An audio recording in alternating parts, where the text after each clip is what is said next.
Ivan Juncer, baptized and best known as Janez Janša, is a Slovenian politician who is currently serving as Prime Minister of Slovenia, a position he had previously also held from 2004 to 2008.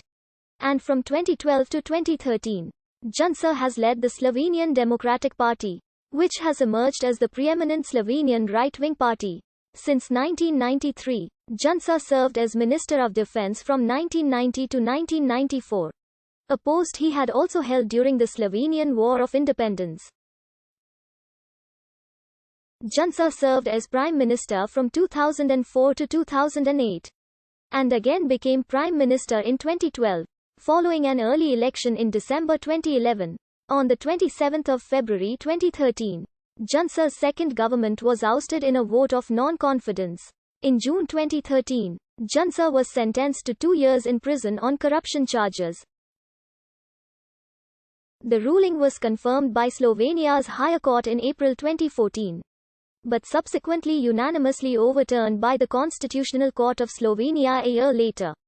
Despite his party winning a plurality of votes in the 2018 Slovenian parliamentary election, Janša was initially passed over as a prime minister candidate as most parties refused to join a Janša-led government because of Janša's extremist views.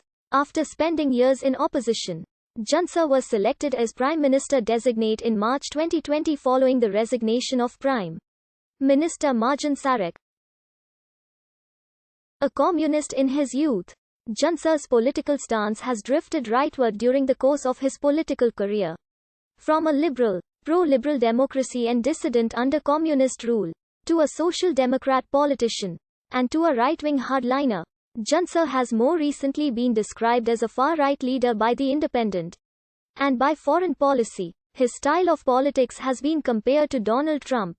He has been dubbed a MAGA-style populist by NPR, the Slovenian Trump by Der Spiegel, and Mini Trump by Deutsche Welle.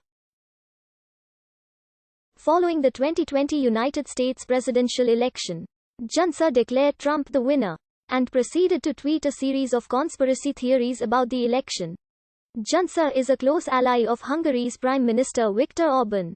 Janša was born to a Roman Catholic working-class family of Groselje.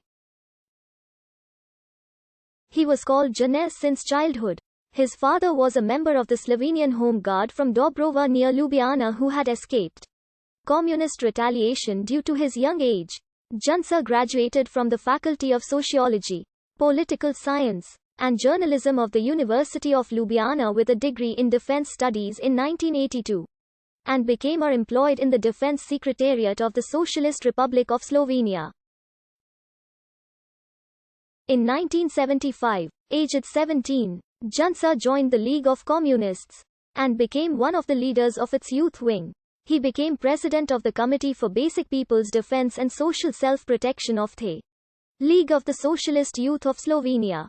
Janša was expelled from the party in 1983 after breaking with Yugoslav military orthodoxy by critiquing the system of people's self-defense from a radical left perspective.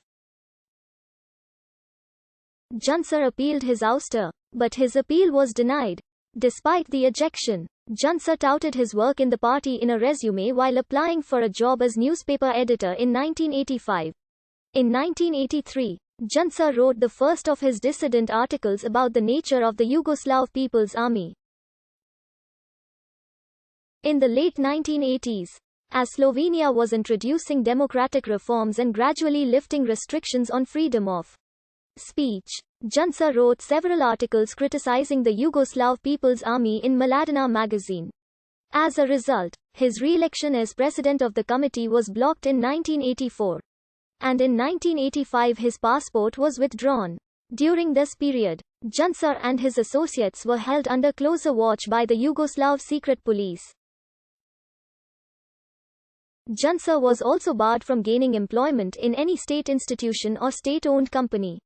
Between 1985 and 1986, he made over 250 job applications without success despite meeting all qualifications. He was also unable to publish articles. During this period he earned his living writing computer programs and as a chance mountaineering guide. Liberalization in the succeeding years allowed him to get work as secretary of the Journal for the Criticism of Science in 1986. And, a year later, to again begin publishing in Mladina.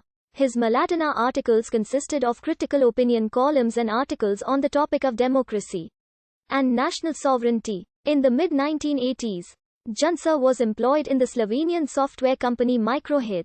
In the years 1986 and 1987, Juncer founded, together with his friend Igor Omert, his own software company Micro-Ada. He became involved in the pacifist movement and emerged as an important activist in the network of civil society organizations in Slovenia. By the mid-1980s, he was one of the most prominent activists of the Slovenian pacifist movement. Juncer also became active in the nascent environmental movement. In 1987, Juncer was approached by the family of the late politician Stane Kavčič, who had been the most important